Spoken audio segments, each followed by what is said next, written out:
Olá, a paz do Senhor. Estamos iniciando mais um EBD em Síntese Podcast, Momento Pedagógico, esse espaço que é destinado às dicas pedagógicas para enriquecer a sua aula, professor e aluno também que nos acompanha.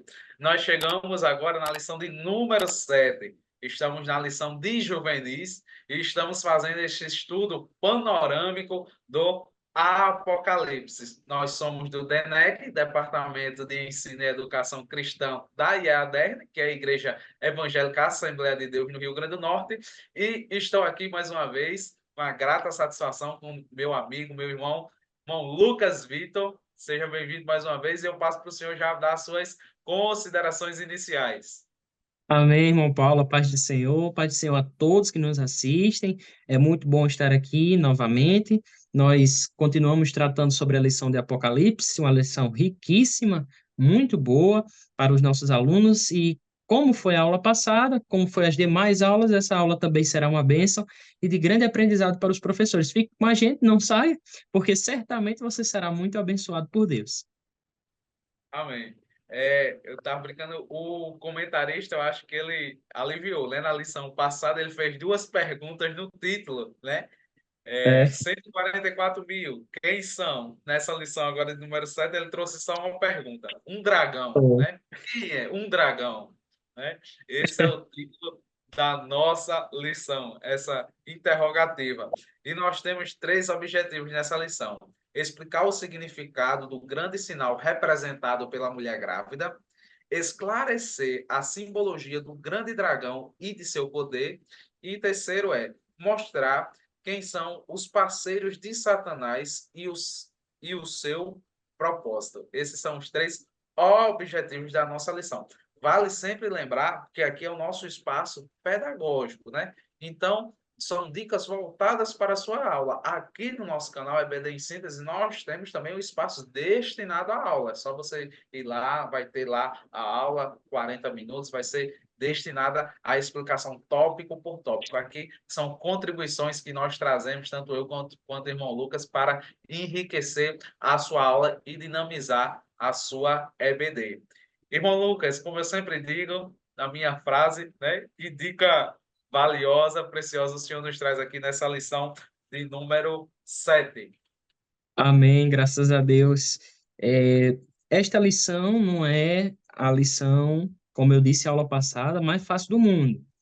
Eu diria até que o nível de complexidade é maior até do que a lição passada.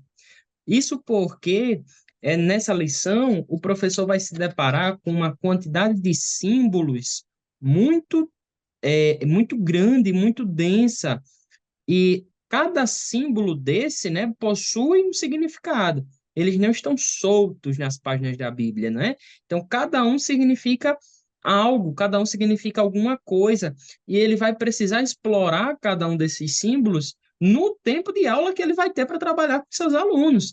E isso é um desafio, porque alguns professores vão ter só 50 minutos, outros vão ter uma hora, né? E esse tempo, ele corre no instante. Então, é muito conteúdo, às vezes, para um pouco tempo. Então, minha dica para que o professor consiga trabalhar da melhor maneira essa lição é que ele faça um quadro comparativo. Como é que ele vai realizar esse quadro comparativo? A ideia é que seja feito ou numa cartolina, ou então em um slide, né? Os professores que não têm o recurso do slide, não tem PowerPoint na igreja, não conseguem notebook, então tenta fazer com uma cartolina, é mais acessível e mais viável. E esse quadro comparativo, qual é o objetivo dele? Colocar de um lado os símbolos listados e colocar do outro lado as representações, os significados, o que cada símbolo significa, o que cada símbolo representa. Então, por exemplo, nós temos a imagem de uma mulher grávida, né, na lição. A mulher grávida representa a nação de Israel, né? A gente tem também a imagem de uma criança, de um bebê, que representa o Senhor Jesus Cristo. O bebê vai ao céu, né, representando a ascensão do Senhor. Nós temos o dragão, que representa a ação de Satanás. O dragão tem 10 chifres, que já é outro símbolo. O que é que os 10 chifres representam? Né? Fala do poder de Satanás. E esses são muitos símbolos, né? Se a gente for contando aqui, assim, rapidamente a gente fala 5 símbolos no instante, só que tem mais. Então, cada símbolo representa algo. Então, é muito interessante o professor trazer esse quadro comparativo para mostrar em sala de aula. E, de um lado, os símbolos e do outro lado os seus significados, e o professor vai fazendo essa relação, essa conexão durante a aula, e o aluno vai relacionando uma coisa com a outra, uma coisa com a outra, e isso vai deixar a aula, o correr da aula mais rápido, o professor vai conseguir abranger tudo de maneira mais fluida, mais dinâmica, e ele não vai, às vezes, ficar se detendo em um único ponto por tanto tempo. Por quê? Porque tem um quadro comparativo. Então, por mais que você não consiga abordar no tempo de aula um ou dois pontos ali da simbologia, pelo menos o aluno vai conseguir ver aquele símbolo e saber o que ele significa. Então, pelo menos ele vai conseguir ter essa visão, né? Se você não conseguir trabalhar aprofundadamente pelo tempo, né, aquele símbolo específico, mas o aluno não vai deixar de saber o que significa, por conta do quadro comparativo que você trouxe para a aula. Então, ele vai ter essa visão panorâmica, ele vai ter essa visão geral, né? É interessante que, além de colocar no quadro o significado, o professor vai colocando junto a referência bíblica, né? O versículo onde está localizado, vão fazendo a leitura integral do capítulo, vendo os símbolos e olhando no quadro. Então, isso é muito interessante. Eu acho que para o professor conseguir trabalhar de maneira fluida, dinâmica, eu acho muito interessante ele trazer esse quadro comparativo, ele trazer isso para os seus alunos e ir trabalhando todos juntos dentro da sala de aula. Eu acredito que vai ser uma bênção se ele conseguir trazer isso. Quem não tem slide, adapta, traz uma cartolina, mas com toda certeza vai ser muito enriquecedor para a sua aula.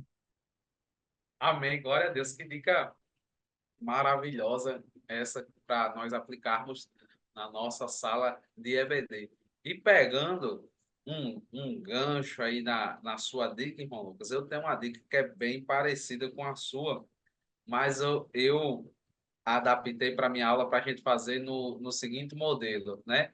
O jogo dos símbolos, né? O jogo dos símbolos. Bem parecido, você vai ver aí que você pode tanto usar a dica do irmão Lucas, quanto a dica que eu estou trazendo, que é o jogo dos símbolos. O que é que você vai fazer? Você vai fazer cartões. Nesses cartões, você vai ter os símbolos, como já foi falado aqui por irmão Lucas, né? A mulher grávida, você traz num cartãozinho a mulher grávida, né? Você traz o dragão, né? Você traz os outros símbolos que aparecem aqui. Você pode até olhar na última página, né? Da nossa lição, vai estar lá, ó, o diabo, a mulher vestida do sol, né? E você traz cartas, né? Já foi até falado em outras lições, cards, e você traz cards, né? Com essas figuras e os símbolos em outras cards que eles representam. E você pode dividir a sua sala, né? Em dois grupos, dá um card para um grupo, dá os outros cards para o outro grupo, e o grupo ali que formar de forma correta, né?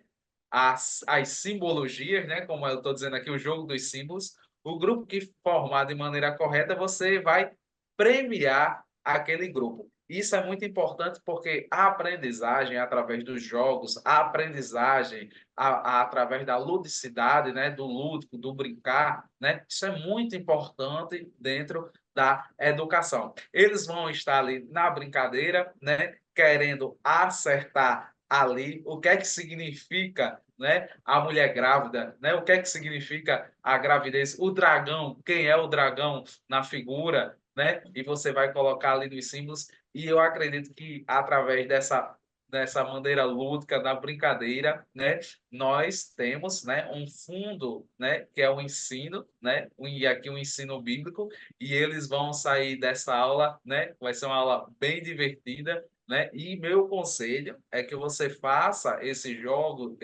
dos símbolos no início da sua aula, porque aí você vai perceber onde é que está a maior dificuldade. Qual foi o símbolo que ele teve mais dificuldade de associar? Foi o da mulher grávida? Foi o do dragão, né? Foi o dos chifres, né? Qual a representatividade dos chifres, né? Qual foi os símbolos que eles tiveram mais dificuldade? Ou qual foi os símbolos que eles erraram? aí você vai poder explorar, né, mais a fundo, dar uma atenção maior a essa simbologia, né, na sua lição, né? E eu acredito que esse jogo dos símbolos, né, vai ser bem interessante, né? Eu devolvo aqui para o irmão Lucas fazer suas considerações finais. Amém, graças a Deus. Esse jogo dos símbolos, eu acho que o professor precisa. Ele pode investir no quadro, não é? Comparativo, é critério do professor, é uma bênção se ele fizer. E eu acredito que ele também pode investir muito nesse jogo, porque vai deixar a aula muito dinâmica, muito divertida até, né? E, ao mesmo tempo, o aprendizado. Se ele quiser fazer as duas coisas também, tá excelente. Porém, eu quero ressaltar uma coisa para os professores que nos escutam, né? Não dá para você querer fazer toda essa preparação de aula no sábado, quando você vai dar aula no domingo.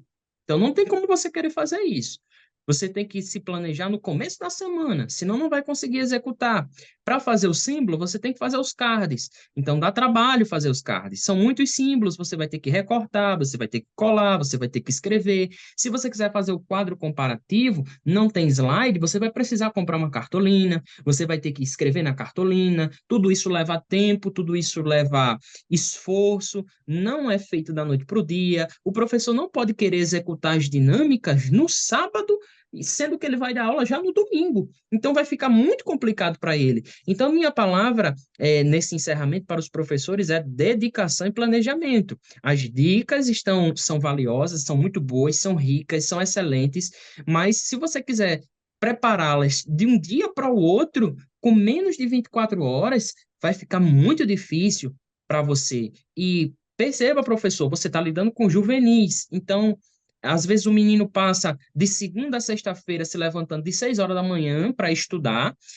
Às vezes ele se levanta no sábado porque ele tem alguma outra coisa para fazer, e no domingo ele está se levantando de 8 horas para de 9 horas estar na escola dominical, fazendo um esforço grande e está dizendo assim, poxa, às vezes tem deles que dizem assim, eu só vou porque é aquele professor, eu gosto dele. Às vezes não vai nem pelo conteúdo, não vai pela lição, vai por causa do professor, porque ele gosta do professor e diz, não, eu vou por causa do professor, né? Então você precisa ter essa consideração com seu aluno. Se ele está fazendo esse esforço tremendo para ir chegar na escola dominical, você precisa dar uma aula muito boa. Você precisa dar uma aula que realmente impacta aquele aluno naquele domingo, não é? Porque senão, se aquele aluno fez aquele esforço todinho, né, que para ele é um esforço muito grande, né, se levantar na cama de 9 horas da manhã e tudo mais, aquela coisa toda, né, se ele fez esse esforço todinho para chegar na sua aula e a sua aula não teve o resultado que deveria ter tido por falta de preparação, aquele aluno vai sentir uma desmotivação muito grande.